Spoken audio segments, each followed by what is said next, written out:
Então, Rômulo, uma outra questão sobre oração, que a gente, vendo muita gente conversando, fala assim, olha, oração é conversar com Deus. Oração tem essa questão de falar com Deus mesmo.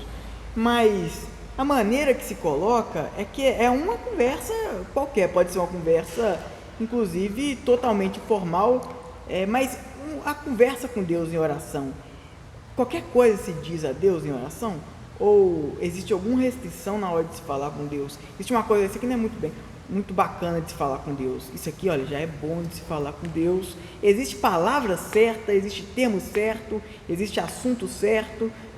Como é que se lida com isso? Eu acho que uma resposta boa para a sua pergunta seria observarmos mais uma vez o modelo bíblico de oração.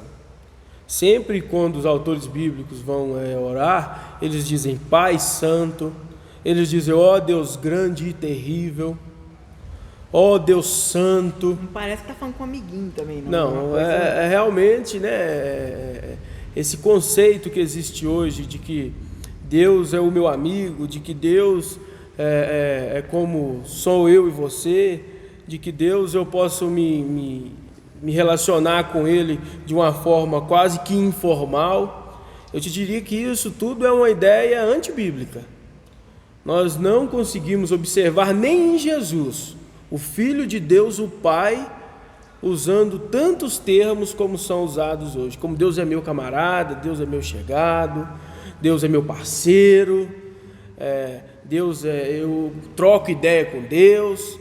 Então isso tudo são coisas que fluem da nossa sociedade, de uma mentalidade inclusive de um Deus quase igual ao homem. Talvez todos esses termos e tudo isso esteja por uma teologia errada de que interpreta Deus como um ser um pouco acima de mim. Muitos inclusive vão dizer que nós somos iguais a Deus, né? Que temos a mesma essência de Deus, que temos o mesmo valor de Deus.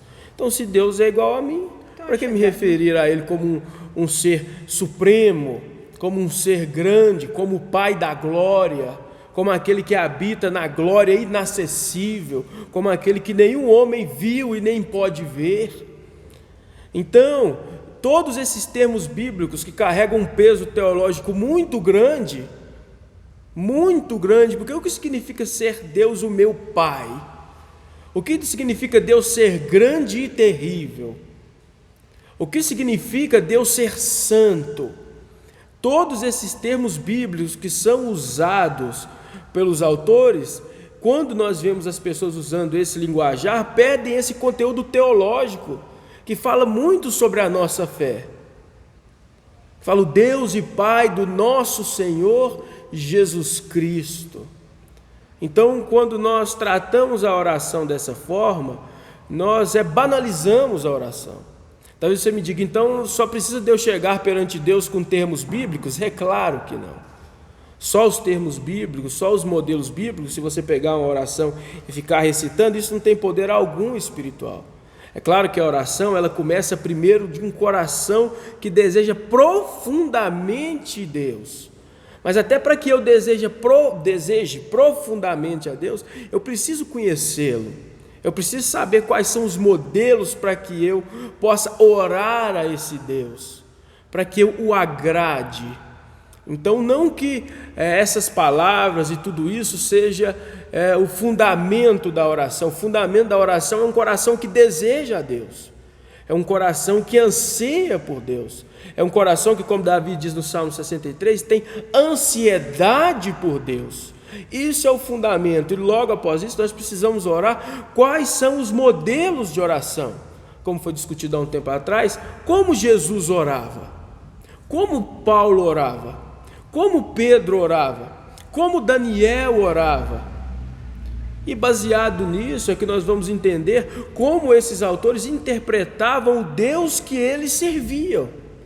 Então, essa ideia da relativização, da soberania, da santidade, da glória de Deus, do poder de Deus, de tratar a Deus basicamente como um de nós, eu te diria que isso traz muitos danos para a fé.